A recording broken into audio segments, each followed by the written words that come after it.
नमस्कार मित्रांनो, धाराशिव जिल्ह्यामध्ये पीक विम्याचं वाटप हे लवकरच सुरू होणार आहे. यामध्ये पाहायला गेलं तर महाराष्ट्रामध्ये यवतमाळ त्याबरोबर लातूर या 2 जिल्ह्यांना वाटप हे सुरू झालेलं आहे. लातूरमध्ये बऱ्याचशा शेतकऱ्यांना अतिशय चांगल्या प्रमाणात रक्कम मिळालेली आहे. त्याचबरोबर यवतमाळ जिल्ह्याला रक्कम जवळपास 1 ते 10% मध्ये जेवढी रक्कम असते तेवढी मिळालेली आहे. म्हणजे मिळायला पाहिजे होते 17,000, 18,000, 20,000, पण तिथल्या शेतकऱ्यांना 1,200, 1,700, 2,100, 2,800 या प्रकारची रक्कम प्राप्त झाली. ती कशामुळं काय झालं मी तुम्हाला मागच्या व्हिडिओमध्ये याबाबत सविस्तरमध्ये माहिती दिलेली आहे. ती माहिती पाहिजे असेल तुम्ही व्हिडिओला जाऊन मागच्या चेक करू शकता. या व्हिडिओमध्ये आपण पहा धाराशिव जिल्ह्याची नवीन म्हणजे पात्र झालेली जेवढी गावांची यादी आहे. येत्या आठवड्यामध्ये जवळपास 31 तारखेच्या आत सर्व जिल्ह्यांना वाटपाची शक्यता गव्हर्नमेंटने दिलेली आहे. 100% मंजुरी तर मिळालेलीच आहे, पण रक्कम देखील वाटप हे म्हणजे वाटपाला सुरुवात झालेली आहे. कुणाला वेळ लागू शकतो, कुणाला लवकर येऊ शकतो, कुणाला रक्कम आज जमा होऊ शकते, मेसेज नंतर येऊ शकतो. सर्व्हर प्रॉब्लेम्समुळं असं देखील होऊ शकतं. म्हणून जी काय अपडेट आहे आपण ती आता सविस्तरपणे व्हिडिओमध्ये जाणून घेणार आहोत. यामध्ये धाराशिव जिल्ह्याचे पेंडिंगमध्ये राहिलेले जेवढे गाव आहेत म्हणजे पात्र झालेली गाव आहेत यांना रक्कम येत्या काही दिवसामध्ये वाटपाला सुरुवात होणार आहे. 31 तारखेच्या अगोदर होऊ शकते. 99% तर गॅरंटी आहे, 1% सांगता येत नाही. बरेचसे लोक म्हणतात तुम्ही तर तारीख सांगितली पण रक्कमच मिळालेली नाही. याबाबत तुम्ही कुठल्याही प्रकारचा डाऊट घेऊ नका. 99% गॅरंटी आहे. तर चला आपण जेवढे गाव पात्र झाले त्यांची अपडेट जाणून घेऊया.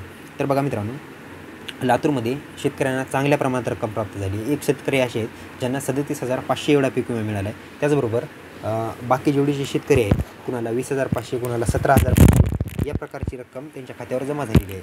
तर बघा आता आपण उस्मानाबाद म्हणतो आहे आपण. जेवढे आता आपण 8 उपवर्गातले जेवढे गावं प्राप्त झाले या गावांची आपण आता यादी आपण एका जाणून घेऊया. तर बघा, तर मागच्या व्हिडिओमध्ये जर कोणी व्ह्यूअर्स असाल लातूर तालुका किंवा लातूर जिल्हा किंवा यवतमाळ जिल्हा यामध्ये तुम्हाला जर रक्कम प्राप्त झाली असेल तर कृपया कमेंट करून नक्कीच सांगा. म्हणजे बाकी शेतकरी आपले बांधव आहेत त्यांना देखील थोडीफार मदत होऊन जाईल. तर बघा आपण धाराशिव जिल्ह्यातले आता जवळपास 7 तालुक्यातले बरेचसे गावं प्राप्त झालेत. उमरगा तालुक्यातले 90 गावं आहेत. त्यानंतर उस्मानाबाद तालुक्यातले 112 गावं, त्यानंतर कळंब, तुळजापूरमधले 93, 119 अशी पाहायला गेलं तर 600च्या आसपास गावांची यादी आलेली आहे पात्र गावांची. या गावांना उद्या परवा येत्या 2 ते 3 दिवसात किंवा 31 तारखेच्या आत किंवा 31 तारखेच्या दिवशी देखील रक्कम खात्यावर येऊ शकते. याबाबत कुठल्याही प्रकारची तुम्ही काळजी करू नका. तर आपण गावं जाणून घेऊया. पण त्या अगोदर जर तुम्ही चॅनलवर नवीन असाल तर माझं नाव आहे सम्राट आणि स्वागत आहे तुमचं शेतकरी सम्राट यूट्यूब चॅनलमध्ये. चॅनलला लाईक, सबस्क्राईब, शेअर केलं नसेल तेही करून घ्या व माझ्या डाव्या साईडला बेल आयकन म्हणजे सबस्क्राईबचं जे बटन दिसतं ते देखील दाबा.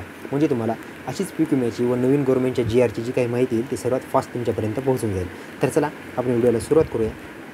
तर बघा आपण उमरगा तालुक्यातले आपण आता गावं घेणार आहोत.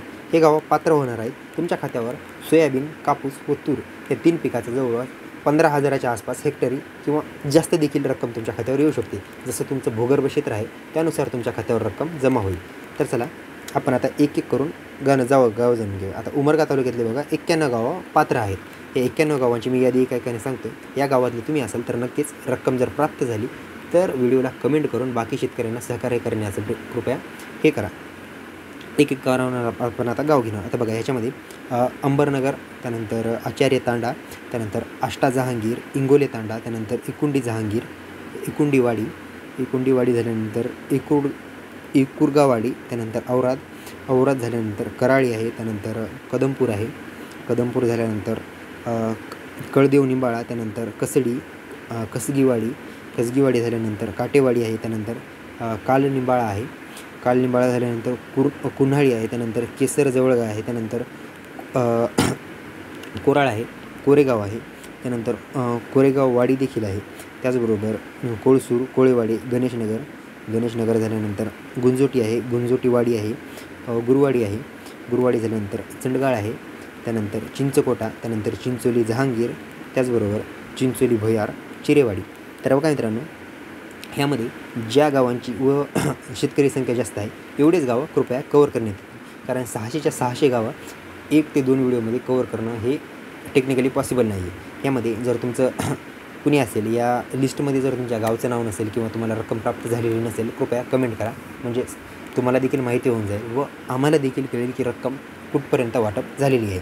तर बघा कंटिन्यू करूया आपण.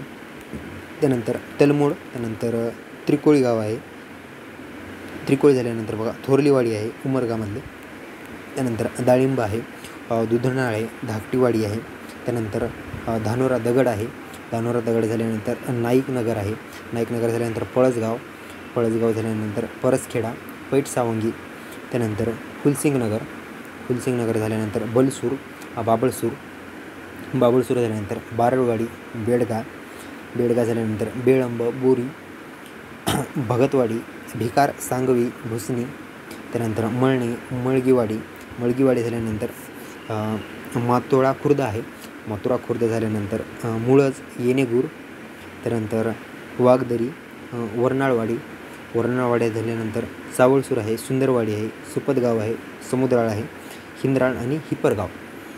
एवढे बघा उमरगा तालुक्यातले पात्र गाव आहेत. येणार रक्कम उद्या परवा कधीही जमा होऊ शकते. त्याचबरोबर उस्मानाबाद तालुक्यातले आता आपण गावं कवर करूया. उस्मानाबाद गावामधले बघा आंबेवाडी झाल्यानंतर आर्णी, त्यानंतर उपमा, उमरे गव्हाण झाल्यानंतर करजखेडा, त्याचबरोबर कामेगाव झाल्यानंतर कावलदारा झाल्यानंतर कावळेवाडी, किनी कौंड झाल्यानंतर कोंबडवाडी, कौलेगाव, कोळेवाडी, कौडगाव झाल्यानंतर खानापूर परभणीमध्ये देखील आहे. परभणीमध्ये देखील रक्कम वाटप सुरू करण्यात येणार आहे 1 ते 2 दिवसामध्ये, किंवा या अगोदर देखील काही शेतकऱ्यांना जर मेसेज आला असेल तर कृपया तसं सांगा. कारण गव्हर्नमेंटने निर्धारित तर करून दिलं, पण इथपर्यंत सांगता आलं नाही. कारण जोपर्यंत एखाद्या शेतकऱ्याचा मेसेज वगैरे कमेंट काही येत नाही तोपर्यंत बाकी दुसरीकडे काही सांगता येणार नाही. कारण काही ठिकाणी असं देखील होतं की रक्कम खात्यावर प्राप्त होते पण शेतकरी सांगण्याचं कार्य करत नाहीत. तर असं तुम्ही करू नका. कृपया जर असाल तर तुम्ही कमेंट करून नक्कीच सांगा. त्यामध्ये बघा कवर करूया आपण गौडगाव, त्यानंतर घोगरेवाडी, त्यानंतर चिखली झाल्यानंतर चिखलवाडी, जवळा आता हिंगोली जिल्ह्यामध्ये देखील आहे. त्याचबरोबर ढोकी, त्याबरोबर शेकापूर, वाघोली, वरवंडी, वडाळा, वडगाव, त्याचबरोबर राजुरी, येवती, मेंढा, मोहतरवाडी, बोरगाव राजे, बोरखेडा, त्यानंतर बेगडा. तर मित्रांनो एवढे गावं आता जवळपास आपण 150च्या आसपास गावं हे कवर केलेली आहेत.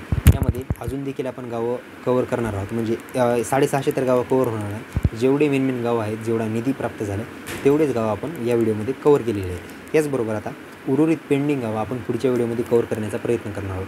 जर एवढ्या गावांपैकी कुणाला रक्कम प्राप्त झाली असेल 1 ते 2 दिवसात, तसं जर झाली अधिकृतरित्या मेसेज आपल्याकडे आली तर ते देखील तुम्हाला मी लगेच सांगून टाकेन. तसं जर नाही झालं तर कृपया तुम्ही देखील माझे सबस्क्रायबर आहात, तुम्ही देखील मला मदत करा थोडीशी. म्हणजेच मी देखील तुमचं नाव सांगेल की बाबा या शेतकऱ्यांना मला रक्कम प्राप्त झाली, तुमचं नाव अधिकृतपणे व्हिडिओमध्ये देखील सांगण्यात येईल. याबाबत तुम्ही काळजी करू नका. तर चला, व्हिडिओची माहिती महत्त्वाची वाटली असल्यास व्हिडिओला लाईक करा, जास्तीत जास्त शेअर करा, सबस्क्राईब करा. अशीच महत्त्वाची माहिती घेऊन भेटूया पुढच्या व्हिडिओमध्ये. तोपर्यंत धन्यवाद.